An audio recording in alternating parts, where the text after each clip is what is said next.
There we go. So we're here operating now, obviously. Fridge is starting to fill up. This is actually somewhat light because we sent out a couple orders already this week, but as you can see behind you, lots of cans, some kegs, but mostly cans, and we're starting to fill everything up.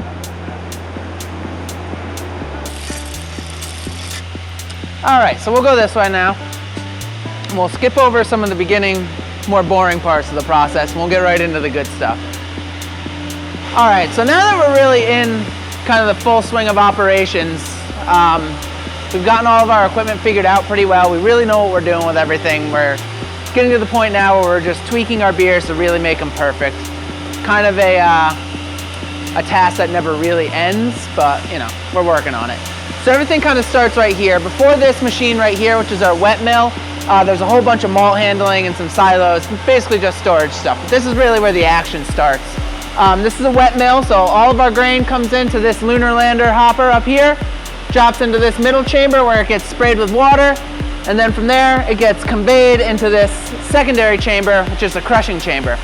The wet mill is a little different than your typical mill that you would see in most breweries. The fact that it hits the malt with water before it gets crushed, instead of like destroying the husks and like ripping them apart, it squeezes all the little endosperms out like little edamames and just like kind of pops them out, which is really good for like the louderability of our product later on down the process. It really helps make sure we don't pick up any astringency or bitter flavors like that from the husk. So we can keep going through and we'll see some more stuff this way. There's Quattro right there. All right, so we're basically like right in the middle of a double batch brew day. So we started at 5 this morning. We've already got one batch of Beaver Bite in the fermenter, and Quattro is right now brewing the second one. If you look in this tank, this is the lauter ton. And so what we're doing in here is we're taking that grain that we ground up in the mill star in the beginning part of the process, held at a couple predetermined temperatures in this first tank over here, the mash tun kettle. And then what we're doing in here is we're just separating those little starch grains, or those little grains from the wort, the beer before it's beer essentially. As that wort's flowing out of the bottom of this tank and getting pumped over into the boil kettle, we're actually going to sprinkle hot water over the top of it. And literally all we're doing there is rinsing all that out to make sure we get as much sugar as we possibly can out of the grain. Really all this, you know, big $1.5 million brew house is designed to do is turn starch into sugar to feed to yeast. And you can see down here, well, right now we're not boiling, unfortunately. So we're right at the end of a knockout over here. So he's actually pulling the liquid out of this tank and sending it through the process and out into the cellar to go ferment. We can go check that out right now.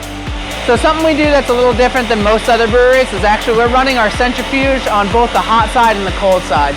So after we go through the hot side brewing process where we're, you know, crushing our grains, steeping them, lautering them, adding our hot side hops and boiling and all that, we'll actually run the wort out of the kettle, through the centrifuge, then through the heat exchanger, and then to the fermenters.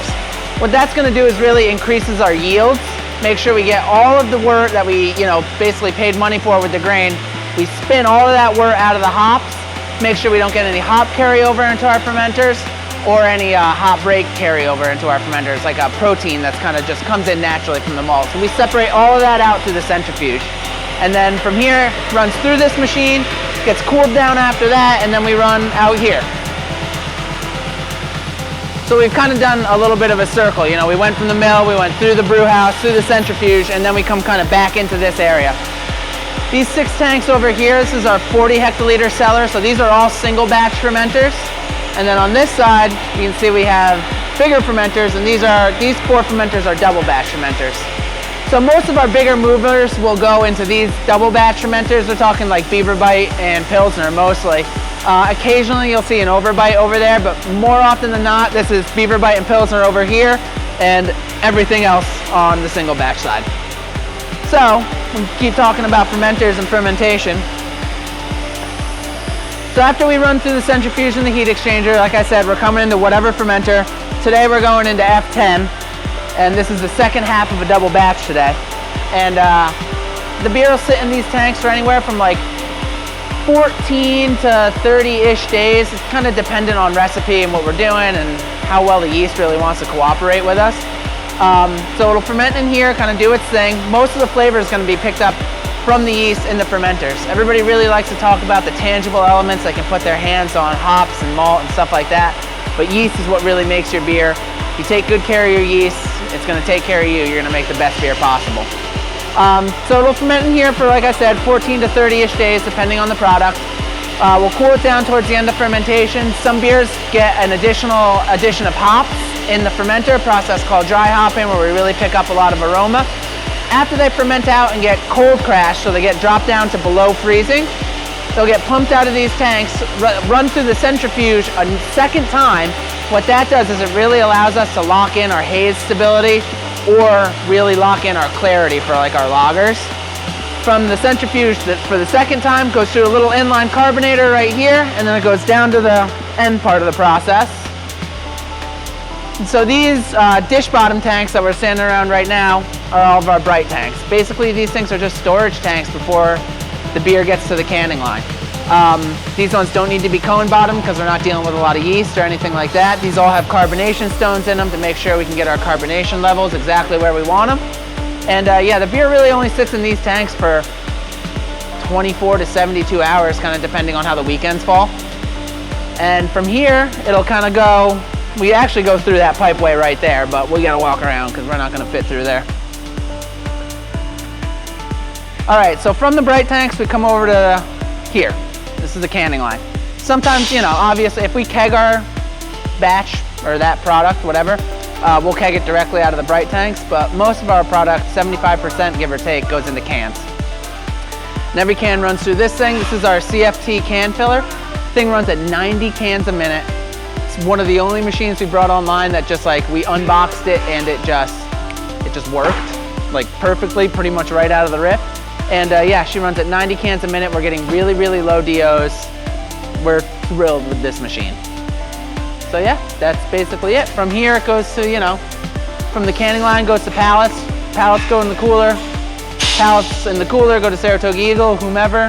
Saratoga Eagle brings them to your local bar or grocery store. You pick them up from there, put them in your fridge. Then you open them, then you drink them. Then you make questionable decisions. All right, so we're not quite done up here. COVID kind of threw a wrench into the works for us getting the inside tasting room ready, but we're standing in what is the inside tasting room and will again be the inside tasting room.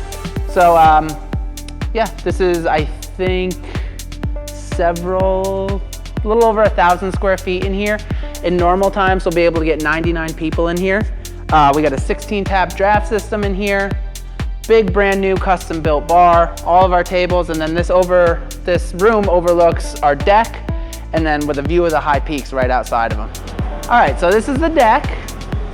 You can see we got a couple picnic tables and umbrellas and stuff like that out here now. This has been getting a lot of use lately, especially with the nice weather and the fact that everybody basically has to be outside these days. All right, so just to wrap it up, we're gonna finish talking about our outdoor space. We just finished construction on our pavilion. In there we got 1, 2, 3, 4, 5, about 11 picnic tables. Again, that overlooks the high peaks, and there's a little bit more work to be done out here. We're gonna have a nice grass area planted down there for some yard games pretty soon, but the pavilion is open and operating with a completely separate draft system from inside, so you got, you know, several locations to enjoy your beer. Okay, so we're available on store shelves all throughout New York State, and this pretty much concludes the tour, and I drink upstate, and you should too. Cheers.